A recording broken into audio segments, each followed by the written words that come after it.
INDECOM concerned at the number of police officers being prosecuted for serious offences.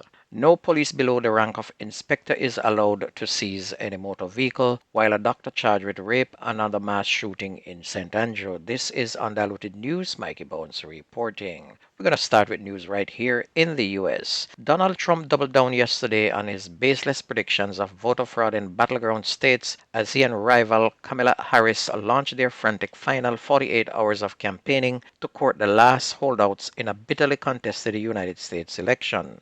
The presidential election is going down to the wire, with more states tied in the polls at this point than in any comparable election.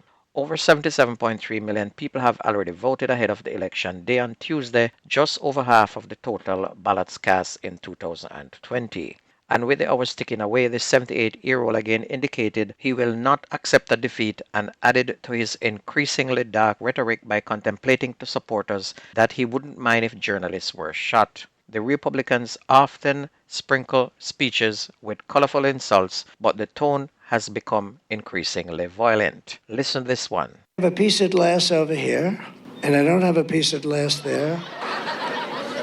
And I have this piece of glass here, but all we have really over here is the fake news, right? And to get me, somebody would have to shoot through the fake news, and I don't mind that so much, because I don't mind that. And you can hear how the people laugh and clap as if it was funny. Remember when elections in the US used to come and go and we did not even know or pay it much mind? This is what America election has become since 2015. Just like Jamaica in 1976 and 1980 election. While the other candidate have a different message. Here is the other candidate, Kamala Harris. And let me say, I know there are people of various political views watching tonight, and I want you to know, I promise to be a president for all Americans. You can always trust me to put country above party and self, to hold sacred America's fundamental principles, from the rule of law to free and fair elections, to the peaceful transfer of power. I will be a president who unites us around our highest aspirations, a president who leads and listens, who is realistic, practical, and has common sense, and always fights for the American people. That is a presidential speech by Kamala Harris. And if you don't know who to vote for by now, then God help you. In Jamaica, the Independent Commission of Investigations, INDECOM, has expressed concern that a significant number of police officers continue to be prosecuted for serious offences. INDECOM Commissioner Hugh Faulkner, speaking on Friday at a media briefing at the agency's head office in St. Andrew, said he was hoping that the Police High Command will review a report prepared by the Commission with a view to effecting changes to police operations. He said the Police High Command should review the conduct of the police to prevent them from being charged. Mr. Faulkner also revealed that for the period January of 2011 to December of 2023, more than 150 cases were brought before the courts involving police officers who have been charged. And as of the 31st of October this year, 149 persons have been killed so far, and a further 66 have been shot and injured by the police.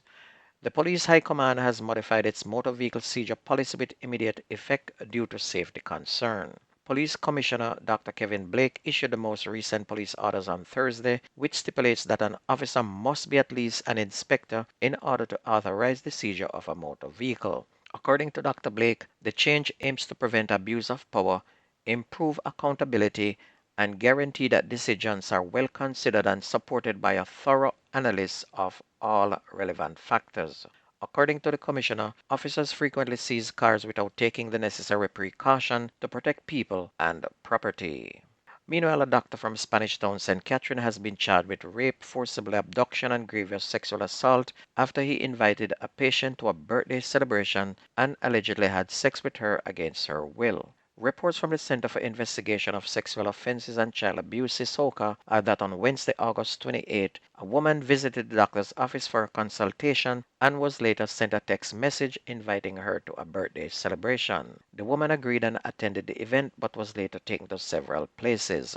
About 12:45 a.m., the woman asked to be taken home. However, the doctor allegedly took the woman to his house where he had sexual intercourse with her against her will. A report was made to the police and the accused was arrested and subsequently charged after a question and answer session. And his court date is being finalized. And this is a very strange case. Let's see how this plays out in court. Meanwhile, a St. Mary's mother is nursing gunshot wounds and is also mourning the loss of her son after a shooting incident in Anota Bay on Friday afternoon. That is 23-year-old electrician Marvin Rocky J. Wilson of an Enfield address. Reports are that Wilson and his mother, along with other family members, were on a veranda in Dry River Bridge around 3:40 p.m. when a lone gunman entered from the back of the house and opened gunfire. Wilson ran from the house but was chased by the gunman, who shot him multiple times. And it was discovered that Wilson's mother was also shot in the left foot with 5 of her toes shot off. She was taken to the Anota Bay Hospital for treatment while Wilson was pronounced dead. The gunman escaped on foot.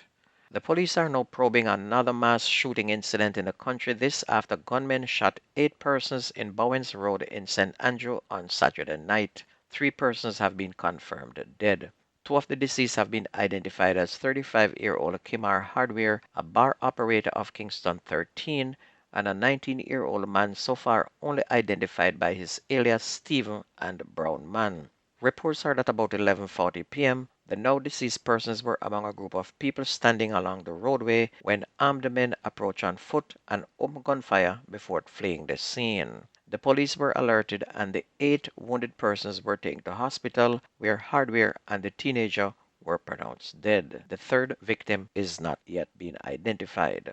Onto sports. Premier League, Harbourview FC registered their third win of the Premier League with a 3-1 victory over Racing United. Dunby Hotel meantime beat Chapelton Maroons 2-0. Arnett Gardens were also 2-0 winners over Humber Lions, while Portmore clapped Mullins United 4-0 and Tivoli and Cavaliers drew 1-1. On to Manning Cup. Campion College and Heidel are the latest qualifiers for the quarterfinal round of the Manning Cup with victories on Friday. They join early qualifiers Mona High, Kingston College, Excelsior, and St. Catherine High in the last 8. Campion recorded a 1-0 win over San Diego, with Nikolai Banton scoring the all-important goal on the stroke of half-time. St. George's challenge came to naught as they were beaten 3-0 by Mona. Over in Group 3, last year's beaten finalist Heidel, who had to beat Wolmer's to progress, scored a 1-0 win thanks to a first-half goal from skipper Ronaldo Barrett, while St. Andrew Tech failed to advance despite clipping Kingston College 1-0. In the Costa Cup in Zone 1, Stets had a good game beating Kempsell 2-0 to top Zone 1 with 7 points, while Garvey Masio ended with 5 points after a massive 4-0 victory over Alphonsus Davis. In Zone 2, Clarendon College chances for a third straight Costa Cup title ended Saturday when they were beaten 2-1 by Cornwall College at Glenmore High and finished at the bottom of their round of 16 group. And it was the second loss in the round of 16 and 5th overall in a disappointing season for Clarendon College, who had won 4 of their last 5 titles, including the Costa Cup and the Oliver Shield double last year. Cornwall College also did not advance as well. Early qualifiers Monroe College and Frome Tech, who played out a listless 0-0 draw at Landilo Community Center, advanced from the zone as the qualifiers. Monroe ended with 7 points, Frome ended with 5. In Zone 3, Ocherius High booked their spot from Zone 3 following a dramatic come-from-behind 2-2 draw against Dintil Tech at Drax Hall to edge them out on goal difference. Glenmore High completed a perfect round, winning all 3 games without conceding a goal after clipping 10-man Happy Grove High 1-0 at Color Park, while Central High topped Zone 4 after beating fellow qualifiers Magrat High 2-1 in their game, which was played at Fogar Road High. Central won all 3 games to end with 9 points, while Magrat ended with 6. And Manchester High and Denby drew 2-2 to end with 1 point apiece. And if you missed the news on this radio station, please go to YouTube, type in Jamerican Undiluted News, listen, like, share, and if you want to, subscribe.